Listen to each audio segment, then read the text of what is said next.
Friends tech news 18-12 అందరికీ స్వాగతం. మీరు డేట్ వచ్చేసరికి ఆగస్ట్ 26, 2024 టైం వచ్చేసరికి 4 PM అవుతుంది. ఇప్పటి వరకు ఉన్న న్యూస్ అయితే ఇవి. న్యూస్లోకి వెళ్లే ముందు ఈ రోజు స్పెషల్ డే. ఈ రోజు కృష్ణాష్టమి. సో ఇంట్లో ఉన్న చిన్న కృష్ణులందరినీ ముద్దుగా రెడీ చేసుకొని ఫోటోలు కూడా తీసుకుంటారు. మేము కూడా చేసాం, చూడొచ్చు. కానీ మామూలు బొడ్డోని చెప్పిన బొడ్డోడు కొద్ది టైం ఉంది, కొన్ని నెలలు ఆగాలి. తర్వాత నేను ఖచ్చితంగా మీకు చూపిస్తాను. సాయి సచిన్ గారితో ఇప్పుడు కూడా క్యూట్గానే ఉన్నాడు. కాకి పిల్ల కాకి ముద్దు అంటారు కదా, అది అనుకోండి. ఇంకా అండ్ ఈరోజు ఇంకొక స్పెషల్ కూడా ఉంది. ఈరోజు మన విశ్వమాత మదర్ తెరీసా గారు పుట్టినరోజు కూడా. అండ్ దాంతోపాటు ఇంటర్నేషనల్ డాగ్స్ డే కూడా ఈరోజు. ఇన్ని ఉన్నాయి. న్యూస్ లో ఫస్ట్ వచ్చేసరికి పిక్సెల్ నుంచి గూగుల్ పిక్సెల్ 9 తీసుకురాబోతుంది. నెక్స్ట్ ఇయర్ వస్తుంది. ఇయర్ రాలేదు కాబట్టి ఇది ఫొటోస్ అయితే బయటకు వచ్చినాయి. రీసెంట్గా 9 సిరీస్ అయితే లాంచ్ చేస్తారు. మన ఛానల్ వీడియో కూడా ఉంటుంది. పిక్సెల్ 9 Pro XL వీడియో మీరు కావాలని చెక్ చేయొచ్చు. వీటితో కంపేర్ చేస్తే ఈసారి కెమెరా బంప్ ఉంది, మొత్తం తీసేసారు. ఫ్లాట్ గా అయితే కనిపిస్తుంది. బ్యాక్ సైడ్ 2 కెమెరాసే కనిపిస్తున్నాయి పిక్సెల్ 9లో. అండ్ ఈ ఫోన్ తక్కువ రేట్లో అయితే రాదు. వచ్చినా కానీ 60,000 అట్లా తీసుకొని వస్తారు. తర్వాత సేల్స్ ఉంటాయి కదా, సేల్స్ టైంలో 40,000కి 30,000కి ఆ ప్రైస్ కూడా వస్తూ ఉంటాయి. Pixel main problem processor. వీళ్ళు గేమింగ్ దగ్గర పర్ఫార్మెన్స్ దగ్గర కొద్దిగా వెనక్కుంటారు, కెమెరా దగ్గర ముందు ఉంటారు. కానీ కొద్దిగా గేమింగ్ ఇంప్రూవ్ చేస్తే బాగుంటుంది. నెక్స్ట్ రెడ్ మ్యాజిక్ ట్యాబ్స్ కూడా తీసుకొని వస్తుంది. రెడ్ మ్యాజిక్ ఫోన్స్ చాలా మంది ఇండియాలో అడుగుతుంటారు, కానీ ఇండియాలో రావు. రెడ్ మ్యాజిక్ అయితే ఇండియాకి అయితే రాదు. ట్యాబ్స్ కూడా ఇండియాకి అయితే మోస్ట్లీ రాకపోవచ్చు. కాబట్టి వీళ్ళు గేమింగ్ ట్యాబ్స్ వర్క్ చేస్తున్నారు. చైనాలో వీటిని తీసుకొని రాబోతున్నారు. ఒక ట్యాబ్ వచ్చేసరికి 8 Gen 2 ప్రాసెసర్ స్నాప్డ్రాగన్, ఒక ప్రాసెసర్ వచ్చేసరికి స్నాప్డ్రాగన్ 8 Gen 3 ప్రాసెసర్ అయితే వస్తుంది. మంచి ప్రాసెసర్సే. అండ్ రెడ్ మ్యాజిక్ గేమింగ్ సంబంధించి మొత్తం వీళ్ళు డిజైన్ చేస్తారు కాబట్టి ఫోన్స్ కానీ ట్యాబ్స్ కానీ కూలింగ్ సిస్టమ్ ఇవన్నీ చాలా బాగుంటాయి. గేమింగ్ ఎక్స్పీరియన్స్ చాలా బాగుంటుంది. ఇప్పుడు గేమింగ్ ఫోన్స్ అయితే ఇండియాకి అయితే తీసుకురావట్లేదు. ఇంతకుముందు ROG ఫోన్స్ వచ్చి అవి కూడా ఇప్పుడైతే రావట్లేదు. వస్తే బాగుంటుంది ఇండియాకి కూడా గేమింగ్ ఫోన్, ఎందుకంటే గేమ్స్ ఆడేవాళ్ళు కూడా ఎక్కువ ఉన్నారు ఇండియాలో. గేమ్స్ గురించి మాట్లాడుతున్నాం కాబట్టి గేమింగ్ న్యూస్ ఇంకోటి చెప్తా మీకు. బీహార్లో 22 ఏళ్ళ అబ్బాయి వాళ్ళ పేరెంట్స్ గేమ్ ఆనేవలేదంట. ఏం గేమ్ ఆడడం తెలియదు కానీ ఆన్లైన్ గేమ్స్ ఆడుతుంటే ఫోన్ లాక్కున్నారంట. సో ఈ అబ్బాయి కోపం వచ్చేసి ఫోన్ లాక్కున్నారని చెప్పేసి ఇంట్లో ఉంటాయి చూసావు నెయిల్ కట్టర్స్ కానీ ఫోల్డింగ్ నైఫ్స్, కీస్ ఉంటాయి కదా, కీస్ ఇట్లాంటివన్నీ మింగేశాడు. హాస్పిటల్ తీసుకెళ్తే ఆపరేషన్ చేసి బయటికి తీశారు. ప్రస్తుతానికి అయితే ప్రాణాలకైతే ఏం ప్రమాదం అయితే లేదు, కానీ ఇట్లాంటి పిచ్చి పిచ్చి పనులు అయితే చేస్తుంటారు. సైకోలో తయారవుతుంటారు అన్నమాట. ఒకేసారి ఫోన్లు అయితే పిల్లల దగ్గర నుంచి లాక్కునే కంటే వాళ్ళకి టైం లిమిట్ ఇవ్వండి. టైం లిమిట్ ఇచ్చేసి చిన్నగా వాళ్ళకి అలవాటు తప్పించడానికి ట్రై చేయండి. కానీ ఒకేసారి లాక్కుంటే వాళ్ళు సైకోలాగా తయారు ఇట్లాంటి బిహేవ్ చేస్తూ ఉంటారు. కొద్దిగా జాగ్రత్తగా అయితే ఉండండి. Next second deal of the day చూసుకుంటే Redmi 32" TV HD TV 5 OS మీద రన్ అవుతుంది. ఇది నార్మల్గా అయితే 12,000 అట్లా అమ్ముతూ ఉంటారు. ప్రజెంట్ అయితే మీకు 10,500 రూపాయలకే వస్తుంది. 1,500 రూపాయలు SBI కార్డ్స్ మీద డిస్కౌంట్ అయితే వస్తుంది. ఒకవేళ మీరు బేసిక్ టీవీ 32" టీవీ చిన్న ఇంట్లో కావాలనుకుంటే మాత్రం 10,000 రూపాయల్లో ఈ టీవీ అయితే మీరు చెక్ చేయొచ్చు. ఈ డీల్ లింక్ కింద మీకు డిస్క్రిప్షన్లో ఉంటుంది. ఇంకా ఎక్కువ డీల్స్ కావాలంటే టెలిగ్రామ్ ఛానల్ లింక్ కూడా కింద డిస్క్రిప్షన్ ఉంటుంది, అక్కడ చెక్ చేయండి. అక్కడ మీకు ఇంకా ఎక్కువ డీల్స్ దొరుకుతాయి. నెక్స్ట్ మనకి టెలిగ్రామ్ CEO పావెల్ని ఫ్రాన్స్లో అరెస్ట్ చేశారు. ఇతను మామూలుగా రష్యా చెందిన అతను.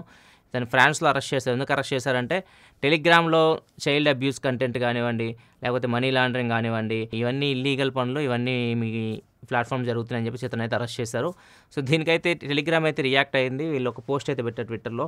మేము యూజర్స్ కోసం డిజైన్ చేస్తాము ఈ మెసేజింగ్ యాప్ని. యూజర్స్ ఎలా యూజ్ చేసుకుంటారో వాళ్ళ మీద డిపెండ్ అయి ఉంటుంది. సో వాళ్ళు చెడుకి యూజ్ చేస్తే చెడుకే ఉపయోగపడుతుంది, మంచికి యూజ్ చేస్తే మంచిగా ఉపయోగపడుతుంది. దానికి మా CEO ఏం చేస్తారు అన్నట్లుగా ఒక ట్వీట్ అయితే పెట్టారు. అండ్ ఆయన విడుదల చేయాలన్నట్లుగా పెట్టారు. యాక్చువల్గా అయితే వీళ్ళు కేసు అయితే నమోదు చేశారు. ఒకవేళ దీనికి మొత్తం కంప్లీట్గా శిక్ష చూసుకుంటే మాత్రం 20 సంవత్సరాలు జైలు శిక్ష అయితే పడే అవకాశం అయితే ఉంటుంది. మరి చూడాలి ఏమైతే. ప్రస్తుతంగా అరెస్ట్ చేస్తారు. కేసు అయితే కోర్టుకి ఇంకా రాలేదు. విషయం జొమాటో నుంచి జొమాటో స్కెడ్యూల్డ్ ఆర్డర్స్ అని చెప్పేసి ఒక ఫీచర్ తీసుకొని వస్తుంది. 1,000 రూపాయల పైన మీరు ఆర్డర్ చేయాల్సి ఉంటుంది. ప్రస్తుతానికి అయితే 4-5 సిటీస్ ఉన్నాయి. కొన్ని సిటీస్ చెప్తా పేర్లు మీకు. ఢిల్లీ, బెంగళూరు, ముంబై, అహ్మదాబాద్, చండీగఢ్, లక్నో, జైపూర్. ఈ సిటీస్లో వీళ్ళు టెస్ట్ చేస్తున్నారు. ఫర్ ఎగ్జాంపుల్ నేను ఢిల్లీ వెళ్తున్నాను. ఢిల్లీ నేను 2 రోజుల తర్వాత వెళ్తాను. 2 రోజులు నేను గురువారం వెళ్తున్నాను అనుకోండి.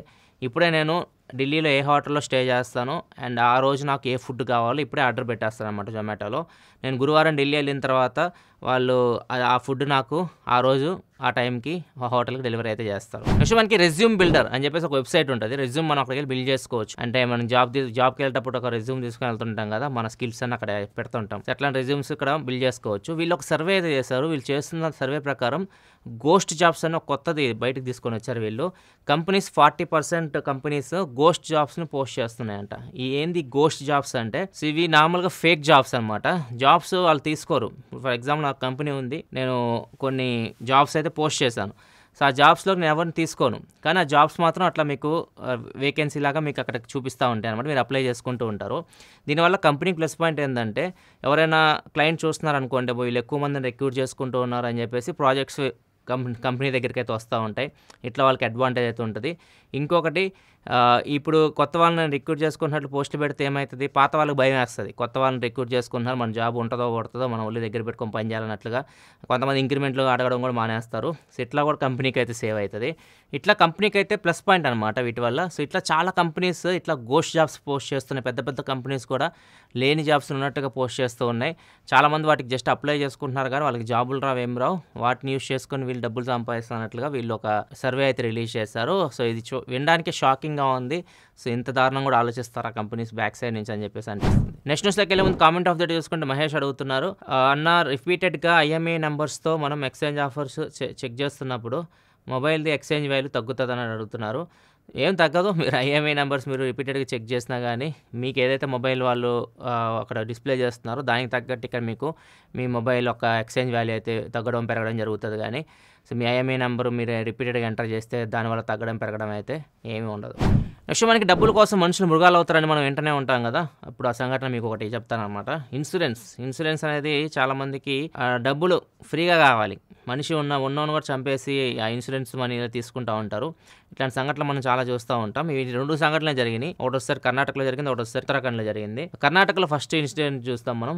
కర్ణాటక ఇన్సిడెంట్ చూసుకుంటే దంపతులు ఉన్నారు. వాళ్ళ పేర్లు వచ్చేసరికి మునిస్వామి గౌడ, శిల్పారాణి. సో వీళ్ళిద్దరికి టైర్స్ బిజినెస్ ఏదో ఉంది, అదేదో లాస్లో రన్ అవుతుంది. సో వీళ్ళు ఇన్సూరెన్స్ అయితే కడతా ఉన్నారు. ఇన్సూరెన్స్ మనీ మీద కన్నేశారు. ఇన్సూరెన్స్ మనీ వస్తే మనకి అన్ని సాల్వ్ అయిపోతాయి అప్పులు అని చెప్పేసి వీళ్ళు సినిమా లెవెల్లో ప్లాన్ చేశారనమాట ఇన్సూరెన్స్ మనీని కొట్టేయడానికి. ఫస్ట్ వీళ్ళు ఏం చేశారంటే, మేము వేరే ట్రిప్కి వెళ్తున్నాం అన్నట్లుగా అక్కడ ఉన్న ఊర్లో వాళ్ళందరినీ దుశ్చన లెవెల్లో అందరికి నమ్మించారనమాట. తర్వాత వాళ్ళు ఒక బెగ్గర్ని చూసుకున్నారు. ఒక బెగ్గర్ ఈయనలాగా ఉండే ఈయన ఎవరైతే చంపేయాలనుకుంటున్నారో ఆయనలాగా ఉండే ఆయన్ని, మునిస్వామి గౌడలాగా ఉండే ఒక బెగ్గర్ని తీసుకొని ఆయన కూడా ట్రిప్కి తీసుకెళ్తానండి అని చెప్పేసి ఆయన కూడా కార్లో వేసుకొని తీసుకెళ్లారు. ఒక చోట ఘాట్ రోడ్ దగ్గర ఆపేసి టైర్ పంచర్ అయింది, టైర్ మార్చడం హెల్ప్ చేయాలని చెప్పేసి ఆయన దింపారు కిందకి. బెగ్గర్ని దింపి టైర్ మార్చడం అట్లాంటి పంచాయతీలన్నీ చేస్తా లారీ వస్తున్నప్పుడు సడన్గా ఆయన్ని ఆ లారీ మీదకి దోసేశారు. సో అతను ఆ లారీ కింద పడి చనిపోయాడు. చనిపోయిన తర్వాత ఈయన పారిపోయాడు. ఎందుకంటే ఈయనేగా చనిపోయింది. సీన్లో మునిస్వామి గౌడ ఉండకూడదు కదా, ఆయన అయితే పారిపోయాడు. ఆ చనిపోయిన శవాన్ని మునిస్వామి గౌడగా వీళ్ళు నమ్మించాలన్నమాట. ఇది వాళ్ళ స్కెచ్. వాళ్ళ పిల్లం అక్కడే ఉంది కాబట్టి ఆమె నమ్మించడానికి శిల్పారాణి గారు ట్రై చేయాలన్నమాట దాన్ని. ఫస్ట్ వీళ్ళు ఏమనుకున్నారంటే ఇది యాక్సిడెంట్ తీసుకెళ్ళిపోయి కాల్ చేసేసి శవాన్ని ఇన్సూరెన్స్ మనీ క్లెయిమ్ చేసుకుందని అనుకున్నారు. కాకపోతే యాక్సిడెంట్ కేసు కాబట్టి పోలీసులు ఖచ్చితంగా పోస్ట్ మార్టంకి అయితే తీసుకెళ్తారు. సో పోస్ట్ మార్టం దగ్గర తేలిపోయేది కదా ఈయన కాదని చెప్పేసి. సో దీన్ని మేనేజ్ చేయడానికి వీళ్ళు ఒక పోలీస్ని మాట్లాడుకున్నారు. పోలీస్ ఆఫీసర్ని ఇట్లా మేనేజ్ చేయండి, ఇన్సూరెన్స్ మనీ మీకు కూడా కొద్దిగా డబ్బులు ఇస్తాం, లంచం ఇస్తామని చెప్పేసి అన్నారు వాళ్ళకి. పోలీసు కొద్దిగా నిజాయితీ పరుడులా ఉన్నాడు. సరే అని చెప్పేసి వాళ్ళు చెప్పిన దానికంతా తలాడిచ్చి ఫైనల్గా అయితే వాళ్ళని పట్టుకున్నారు. వాళ్ళు చూపించిన డబ్బులకు ఆశపడకుండా వాళ్ళని పట్టుకొని వాళ్ళిద్దరిని అయితే అరెస్ట్ చేశారు, మొగుడు పిల్లల్ని. ఇంకోటి ఉత్తరాఖండ్లో జరిగింది సంఘటన. సలోని చౌదరి లేడీ పేరు, అండ్ ఆ మొగుడు పేరు వచ్చేసరికి శుభం చౌదరి. సో శుభం అండ్ సలోని, సో వీళ్ళిద్దరు దంపతులు అనమాట. ఈయన ఇక్కడ విలన్ వచ్చేసరికి వాళ్ళ ఆయన అనమాట. ఏమో పేరు మీద ఇన్సూరెన్స్ అయితే ఉంది, ఏమో చంపేసి ఇన్సూరెన్స్ డబ్బులు వస్తాయని చెప్పేసి మనోడు ఏం చేశాడంటే, ఇది పాము ఉంటుంది కదా విషాన్ని శరీరంలోకి అయితే ఎక్కించాడు. అది లోపలికి వెళ్ళి చనిపోయింది. పోస్ట్ మార్టంలో పాము కాటు చనిపోయింది, విషం వల్ల చనిపోయిందని చెప్పేసి రిపోర్ట్ వచ్చింది. కాకపోతే ఈయన మిస్ చేసింది ఏంటంటే, పాము కాటు అంటే పాము అక్కడైనా కాటేస్తే ఆ కాటు సింబల్ ఉండాలి కదా, ఘాటు ఉంటుంది కదా, ఆ సింబల్ ఎక్కలేదు. కానీ బాడీలో మాత్రం విషం అయితే ఉంది. సో ఈయన విషం ఇచ్చి ఈయన ఎవరో మర్డర్ చేశారని చెప్పేసి తీగలాగితే అప్పుడు డొంక కలిగింది అన్నమాట. అప్పుడు ఈయన మొగుడిని తీసుకొని ఉతికితే అప్పుడు నిజం చెప్పాడు. ఇట్లున్నారనమాట. ఇన్సూరెన్స్ మనీలు ఉంటే కొద్దిగా జాగ్రత్తగా ఉండండి. సో ఇన్సూరెన్స్ మనీల కోసం ప్రాణాలు తీసే స్టేజ్కి అయితే మనుషులు అయితే వచ్చేసారు. ఇది ఫ్రెండ్స్, కొద్ది న్యూస్ అయితే నచ్చితే లైక్ చేయండి. వీకెండ్లో మన ఛానల్లో వచ్చిన వీడియోస్ చూడకపోతే ఇక్కడ కార్డ్స్లో వస్తుంటే ఇక్కడ నుంచి వాటిని చెక్ చేయాలి. మరిన్ని వీడియోస్ కోసం మన ఛానల్ సబ్స్క్రైబ్ చేసుకొని ఫాలో అవుతున్నాను. Thanks for watching. By by.